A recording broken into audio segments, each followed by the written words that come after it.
Hi everyone, g'day and welcome. I'm Steph Penny, coming to you live from Sydney, Australia. So g'day. Great to have you all here for the book launch of my new book, Surviving Childlessness, Faith and Furbabies. There it is there. This is my new baby. It took about 5 years. It's a long pregnancy, I know, but now it's here with us. I would love to start today by taking a page out of Dawn French's book and singing Zippity Doo Dah because it's so exciting to be finally launching and to have you all here watching. So don't worry, I'm not going to sing, but it's so great to have you guys here. Helping me today is my counterpart, Emily. You can't see her, but she's just behind me here in a yellow shirt. She'll be responding to your comments, guys, and putting up highlights from today's launch as well. So guys, introduce yourselves. I'd love you to put your name in the comments and where you're watching from. I'd love to know where you're tuning in from today.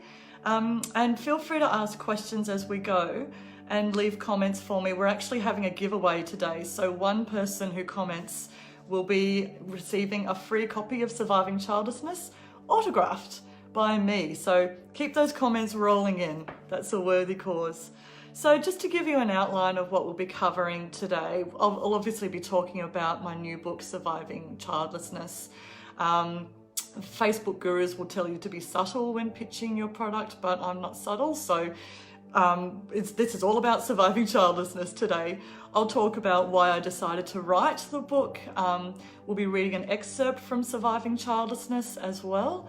And as part of that, I'll include a story of one of the childless people I interviewed for this book. I actually interviewed 13 people for their comments, well, their stories to be included in this book. And I interviewed people from all around the world. So we'll be reading one of those stories a little bit later on. So stick around. There is an autographed copy of Surviving Childlessness up for grabs. And if we're really lucky, there'll be an impromptu cameo appearance from my cat, Portia, who's my feline fur baby. So we'll see how she goes with that, if she joins us or not. But never fear, if she doesn't make an appearance, we have these little guys here to help us out as well. So to start off, this is the second book in my survival series. It's the sequel to my first book, which was Surviving Singledom. Some of you guys might have read that book, so put in the comments if you've read it. Let me know what you thought of it, and we'll get into this surviving childlessness. So why write a book about it? First of all, there's not a lot out there about childlessness, and particularly for Christians. Since I started researching for this book, I've found a number of books about childlessness, which is so great. But again, not many that are from a faith perspective, and particularly from a Christian faith perspective. And we are back again. Apologies for the technical difficulties, guys. Anyone who's sticking with me is incredibly persistent, so good for you. So I started writing this book and I felt like I didn't want this book to be just about me, just about my story. So I set out to interview people who were prepared to share this story, and 13 people from around the world put their hands up and said, Steph, we need to be talking about this. I want to share my story. So I hope they do resonate with you guys. I hope you find them helpful and as inspirational as I did. Most of all, I hope that you know you are not alone in childlessness. If you are childless, none of these stories end with a rainbow baby. There's nothing like that waiting in ambush. These people are still childless. So I do hope you find solidarity today at this launch, but also in reading this book yourselves. So it's time for an excerpt from Surviving Childlessness. If you've just tuned in, this is a book launch. My name is Steph Penny, and here is my new book, Surviving Childlessness, Faith and Furbabies. Remember, guys, as we go along, to like and heart my video, and that'll help more people to see it. So the more who see it, the more people get this message of hope and solidarity, who really need to hear that. So this excerpt is a combination of excerpts from the chapters entitled Church and Society. And here we go.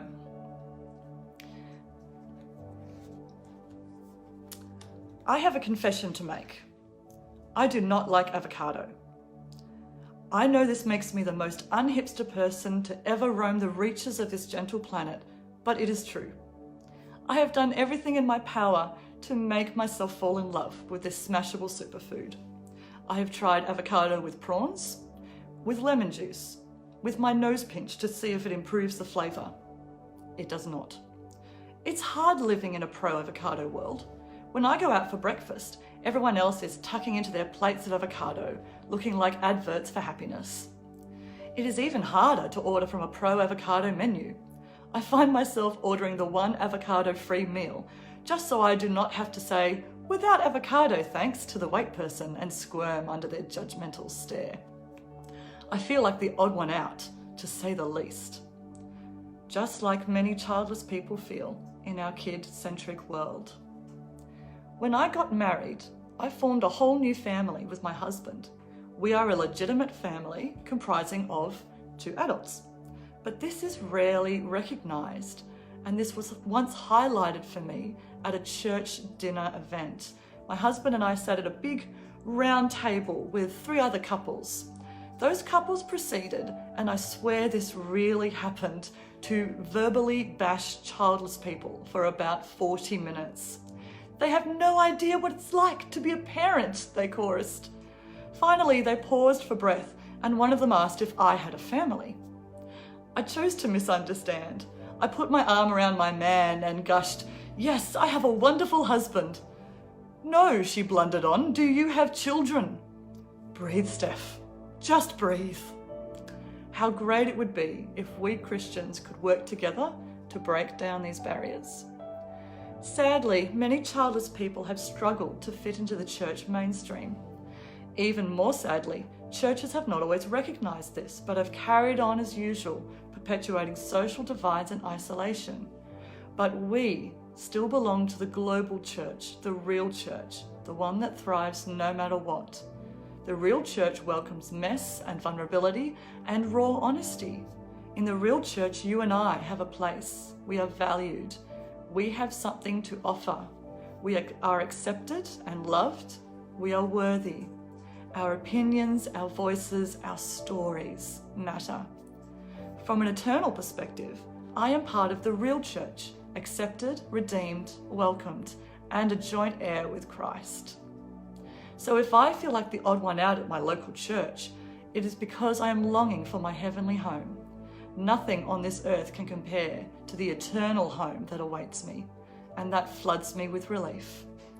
Our churches are temporary stops on the way to our heavenly destination. Let us hold on to that eternal desire, the longing to be with our Father in His house.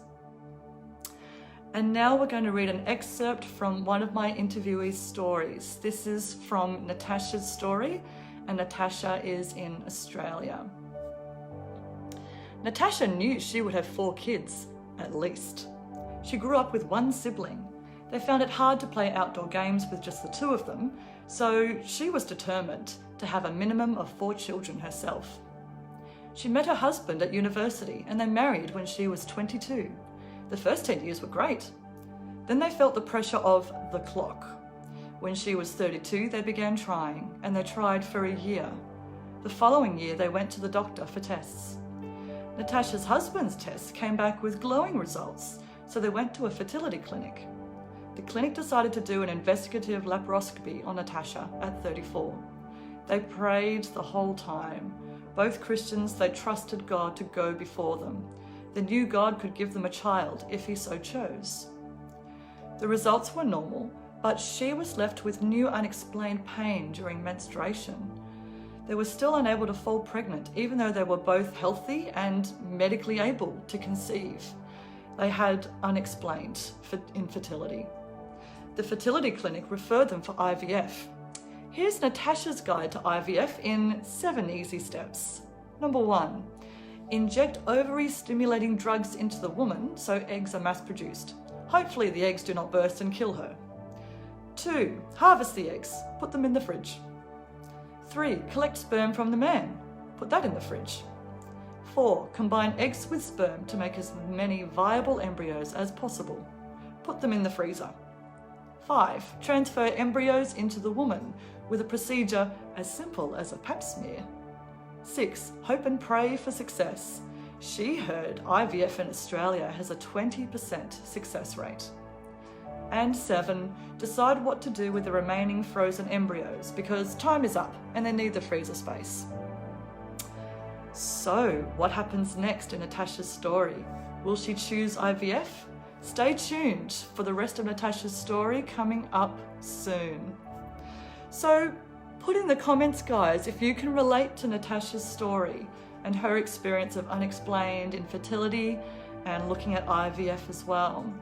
Also pop in the comments if you can relate to my experience of being isolated at church because of childlessness, or if you feel excluded from mainstream society, like you're the odd one out. I would love to hear your story. So feel free to pop that in the comments. So there are 3 kinds of people who should buy this book. First of all, if you are childless, this book is for you, and I wrote it with you in mind. So you're in the right place. As I've said, there's 13 stories of childlessness in this book, and my own story of being childless by forced choice, which for me was medical reasons, health issues. It's my hope that if you are childless, you will find solidarity in this book, and maybe a few laughs, or even a couple of tears along the way. I know that I have. Second, you should buy this book if you are a friend or family member of someone who is childless. So if you love a childless person, you can buy this book as a gift for them. You can also buy it for yourself if you want to better understand childlessness and perhaps what your childless loved one might have been through.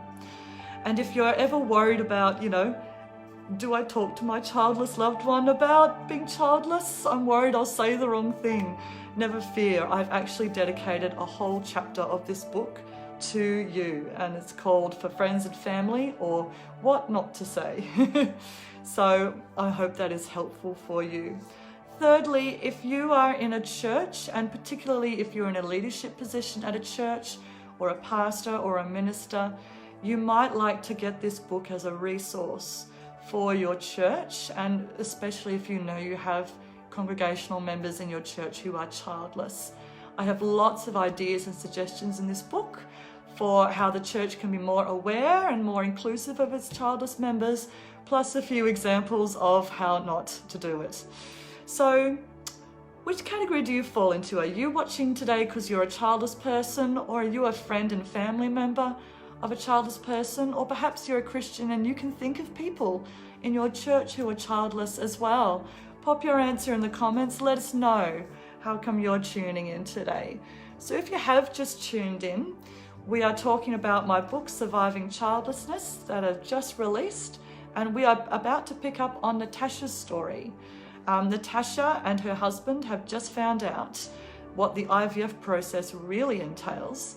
So let's see what happens to them next in Natasha's story. They decided up front not to pursue IVF. Natasha was now about 39. She returned to her doctor to have final tests run, but they gave no further insight into her unexplained infertility. Natasha was officially a medical mystery. Despite the lack of answers, she was left with the sense she had done everything possible to investigate their infertility. She knew there was nothing wrong with her or her husband, and she was able, mostly, to accept her childlessness. Infertility had a profound effect on Natasha's faith in God. At times, she said, my faith was the skinniest thread you can imagine when I thought God was not hearing my pleas or had forgotten me. At other times, it was my harness or safety net to which I clung with all my might. New paths have opened up for Natasha and her husband because of childlessness. They do not know what the future holds, but they trust God's direction. I know God has a plan for me, and his plan is good, says Natasha. I'm just not sure what it is. When I asked Natasha how she survived childlessness, she said she has not survived. Childlessness has forever changed her. She still feels sad. She feels left out with friends who have kids. She sometimes cries and asks herself, why me? It still does not make sense. In spite of this, there are moments when the old, happy Natasha resurfaces and she can relax and enjoy things and be herself again. For others travelling the childlessness highway, her advice is to stay away from difficult events like Mother's Days and baby shower celebrations. Natasha is particularly grateful for her husband. He was supportive and comforting. He reminded me of God's sovereignty, she recalls. I could have blamed him and ruined the relationship. I've seen it happen with other couples, but I thank God for my husband. For others in similar situations, I definitely advise you to hold on tight to your husband or wife. She has a special encouragement for Christians. God is in control. He has a plan for you and his plan is good. Trust him and he will get you through. So that's Natasha's story, everyone. My thanks again to Natasha for sharing with me in the first place. Put your thoughts in the comments about Natasha and about her survival strategies, what got her through, although she felt that she did not survive the experience. So guys, as I've mentioned, we are giving away one autographed copy of Surviving Childlessness today, and it's time for our prize winner. So my lovely friend Emily has been reading your comments and selecting at random a winner of this beautiful book. So drum roll please. And the winner of Surviving Childlessness is Liz Campbell. Congratulations, Liz. So we will be sending you your free copy of Surviving Childlessness, autographed by me, and we'll be in touch to ensure that we have your address details and we can send it to the right place. So Liz, also feel free just to DM me on Facebook as well with your details, and we can certainly send that in the post for you. So guys, time to talk about where you can buy my book from. The first way you can buy Surviving Childlessness is on my website, and the lovely Emily will be putting in my website address for you guys. So you can just tap or click on Surviving Childlessness there to purchase your copy. If you have any questions about your purchase, you can contact me direct. You can contact me through, there's a contact page on my website, but you can also contact me at Steph at stephpenny.com.au. That's my public email address, guys. Shoot me a line. I would love to hear from you. While you're on my website, feel free to subscribe to my blog while you're there. I write a blog every week about various topics, including childlessness and singledom, also about chronic illness and countercultural Christian living in general. So be sure to sign up to make sure that email lands in your inbox every week. The second way you can purchase Surviving Childlessness is through Koorong. So I'm absolutely thrilled to bits to announce that Koorong have accepted my book Surviving Childlessness, and they do have a website, guys. So we'll put the website address up for you and you can purchase directly from them. I believe Koorong at the moment are shipping Australia-wide and to New Zealand. For other overseas countries, I believe there may be issues there with their freight. So you can either buy direct from me, or the third way, which is to buy my ebook. So I have an ebook coming out, guys, for Surviving Childlessness. It is available on Amazon Kindle and Apple Books and Barnes & Noble as well. It's available on a few more too. So you can go through your favorite ebook platform and purchase Surviving Childlessness from there as well. Now, if you are buying it as a gift for a childless person that you know or love, people often tell me they're a bit nervous about buying such a book for someone they love. So my suggestion to you is don't be nervous. This book is both funny and compassionate. So it has stories from real childless people that will be sure to resonate with your childless friend or loved one. And buying a book for someone, it's a great way to say, I care about you. And it doesn't mean you have to talk to them about it or they have to talk to you, but it is a way to show your care and your love for them. If you're still nervous, what I suggest is you tell them you've got this book on childlessness that you found and you'd love to know what they think about it, and they can give you their opinion on this book as well. So guys, we do have time now for a few questions. So again, my lovely assistant Emily has been looking at questions or comments that you guys have been bringing up. So I'll just check in now and see if we have questions that I can answer now. So any questions? No questions. Too easy. Maybe I've answered them all. Go Steph. So I want to let you guys know that I am available to speak as well on childlessness. So if you are going to a church, or if you have a conference coming up, if you have a group meeting together or another event, I am available to speak. I'm also available for radio and podcast interviews as well. So you can contact me again through my website or direct at my email address, steph@stephpenny.com.au. Feel free to DM me on Facebook or Twitter as well, and we'll chat. I would love to hear from you. So today, in celebrating the launch of Surviving Childlessness, there's a few people I really must thank. First of all, I need to thank my editor, Nola Passmore, and my beta readers for this book, who gave me really great, honest, gracious feedback about how to make this book better, how to take it from good to great. So thank you guys. Also my thanks to Book Whispers, who designed this book. So they did the cover design, which you can see there, and they also did the internal layout for the book as well. So thanks to Book Whispers. I need to thank Emily, my lovely assistant for today from Team Yellow. Thanks to Omega Christian Writers as well, particularly my Sydney chapter, who have been nothing but supportive during my writing journey. So thanks to you guys. Thanks to my church family as well, who keep asking me how my writing is going. Thank you so much to the people who were interviewed for this book. Thank you guys for sharing your stories. Thanks for giving your time, and thanks for being so brave and courageous in putting the word out there about childlessness and helping to raise the profile in our churches and our communities. Thank you to my wonderful husband as well. He'll probably be embarrassed by this, but he's journeyed with me through childlessness, so cheers. And last but by no means least, thanks to God, my Father, in whom I live and move and have my being. So guys, that is it for now. Thanks for coming. Oh, was that a question? Yeah, we've got some questions just in time.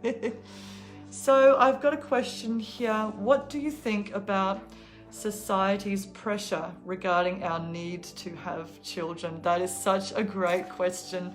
Thanks to the person who asked that. I do talk about that a whole lot in this book because I think that the pressure is genuine. And I think that the stigma of not having kids is real. Sometimes people have suggested to me, Steph, are you exaggerating, or are you sure that stigma is there? It totally is, guys. We live in what's known as a pronatalist society, which means that society is in favor of parenting and child rearing. And you can see it. You can see it in the way that kids are catered for in restaurants and shopping centres and parks, and all of that's great, guys. There's nothing wrong with having things available for children, but frequently childless people are disadvantaged or excluded by nature of those things. You can see it in ads. I saw a product recently in a supermarket, those hand sanitizer bottles. Of course, you guys know we're in COVID. There was a bottle of hand sanitizer, and scrolled across it in big letters was parent approved. And I thought, oh, it's really great that we have parents around to tell us about good quality hand sanitizers. So that's what we mean by pronatalist, guys. That society is very much in favor of those who have children, and that sometimes the viewpoint or the privilege of parents is that they get listened to or given more credit simply by virtue of being a parent. So that's where childless people often do feel a bit on the outer, and sometimes it's not intentional, guys, but it still can be there. It can be covert, not always in your face. And the church is not immune to that effect, so sometimes that happens. It comes up in churches as well.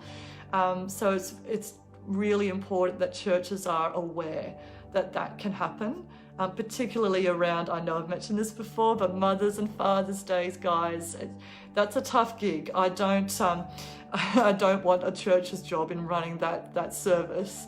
But even when it's done well, it can just be hard. It can be hard for childless people to think about what they wanted and what they don't have.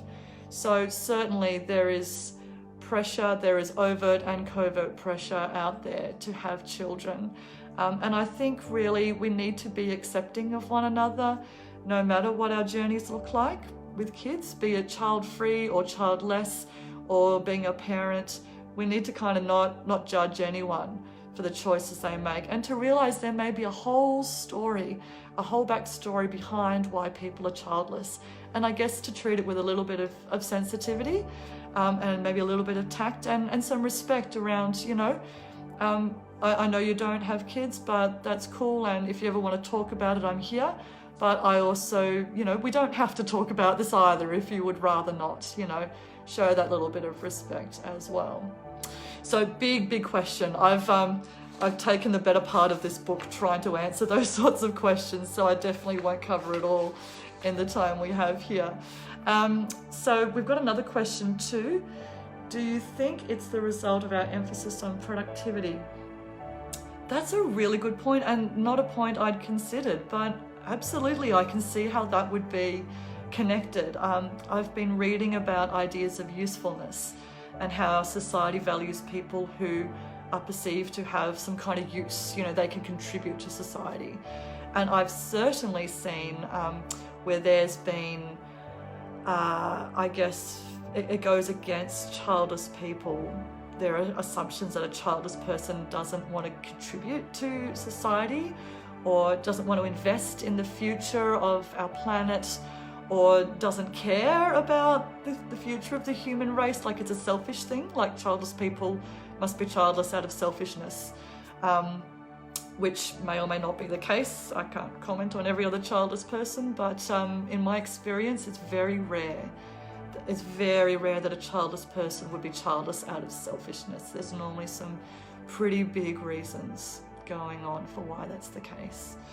We've got another question here. How long did it take to write this book? So this is the product of 5 years of work.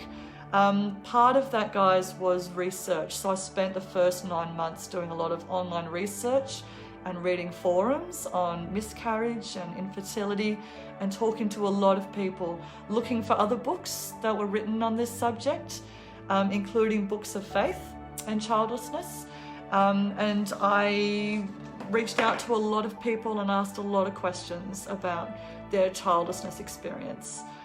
Then I wrote the book, and then it was about a year of editing and receiving feedback from beta readers, and then of course all the design work, asking for endorsements for the book, and then putting it all together to be launched. So yeah, it's a long process, guys, long pregnancy, but it's been well worth the wait. There's one more question here. What's one thing you'd love leaders watching this to take away? I'm assuming that's church leaders. I guess it could be leaders in the workplace as well, or in another setting. So let me think about that.